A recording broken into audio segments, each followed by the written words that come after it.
shoot through this, and make it quick because we have Usyk Joshua coming on right now. Are you watching? Yeah, that was. I apologize for that. Apologize. No problem at all. That, by the way, Mike Perry, what a fucking junkyard dog. Man, I thought at the start Perry was gonna be in for a long fight because Page was really cracking some of those counters, but once he dropped him, I think that gave him confidence. He just started coming forward. Yeah, he had a nice game plan. Is I'm not going to stay at range with Venom Michael Page. I'm going to close that distance. I'm going to rough him up, get him in the clinch, work the body, throw dirty box, throw some good jabs to get in the inside and keep Page from countering on the outside. And Perry's just a flat dog, man. He's that last round, he walked through everything, kept throwing. That's what won him the fight. Yeah, he had that last round. He was like, "You hit me all you want. I don't give a fuck. Yeah, I'm winning this fight." And that guy's center line coming at you, and he don't care what you throw. He's coming to hit you. Perry was right. Venom Page hadn't seen the Terminator like that before. He's like, wait, I've fought some tough guys, but I haven't fought anybody who's psychotically tough. Like Page hit him with some shots, and I guarantee you, when you hit a guy with everything you got and you can't put him down, that starts to play up here. And I think Page started realizing, like, I can't put this guy down. I kept telling my wife, I'm like, he doesn't want to be in this fight anymore. After round 3, he went to that corner. He looked like, what the fuck did I get myself into? Then 4 and 5 at the end of the corners, he wasn't saying a word. He's like, six round really showed. Am tired. And 6th round, Mike usually doesn't have that type of gas. Usually he gasses out. Credit to him, man. He hit the gas in that last round. He had a little turbo left in him. And it was a 2.5 to 1 dog or something. I think he looked good. I think maybe he's better as a dog because that's what he is. That was a great performance by Mike Perry. Congratulations on that. But let's dive into this weekend's. It's a hella card. What are your picks of the week, and then let's get back to the Usyk Joshua fight because that's going to be a good one too. I'll do the top 3 because that's what everyone's coming to watch. Yeah, I like Usman by decision against Edwards. I'm not doubting Leon. Leon is a very good fighter, but aside from their first fight, I see, and he's obviously gotten better, but I've seen almost the same Leon every fight. He comes to do the same thing every fight. Yeah, Usman is not just that pin you to the fence wrestle guy anymore. He'll box you, he'll wrestle you, he'll do what he's got to do. He's dynamic. So he's dynamic. His game has gotten better. I'm not saying that Edwards didn't become a better fighter over this time, but Usman, his game is the same. Usman's game is way. It's gotten levels above where it used to be. So I think Usman will be able to grind a decision out. I don't see Edwards putting him down. Edwards isn't the type of guy to sting you and knock you out. So yeah, I like Usman there. I do too. I agree.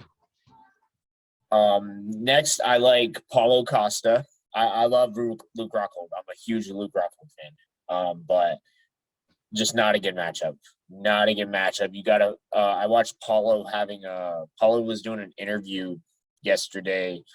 And he started crying when he was getting interviewed about how he met people, certain gentlemen that kind of saved his life because he was stuck in a really bad place. And I think Paulo was struggling with alcohol addiction. Yeah. Looking at the Izzy fight where he said he was pounding a bottle of wine the night before, the Vittori fight where he was just 25 pounds overweight. And then I think he was struggling with alcohol or something. And he said he wasn't having fun fighting anymore. And I think we're going to see a new Paulo Costa. I think we're going to see a new Luke Rockhold too, because Luke also came out during this training camp and talked about how he almost had nothing to fight for. He lost a kid. They had to give up a kid. He didn't go into detail with it, with an ex-girlfriend, ex-wife, whatever it is. And he said that really messed him up, put him in a dark place for a while, and he's now out of it. So I think we're going to see 2 very different fighters, but I don't see it going to the decision. Either Luke gets it on the ground and submits Paulo. I think Luke can submit Paulo, or Paulo goes Glass Canyon and just comes forward and goes for the fences.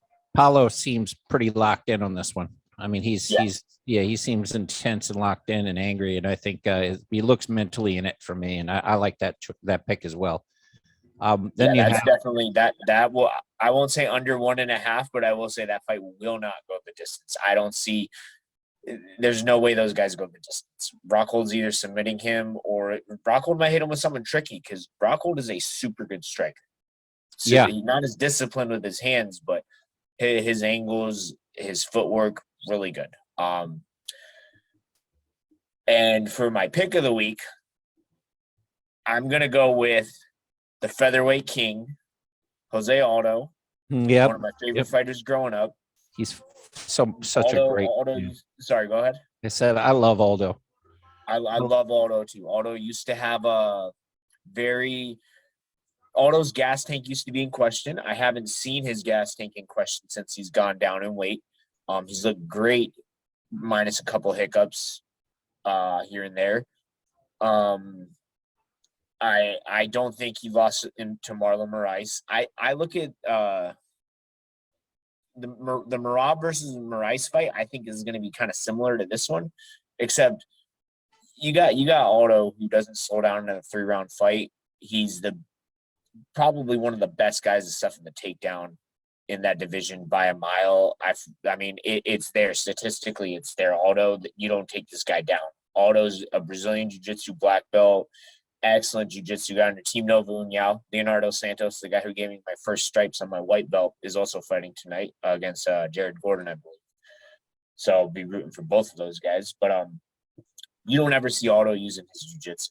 That guy comes out to fight. He's gonna fight, and he's gonna come out.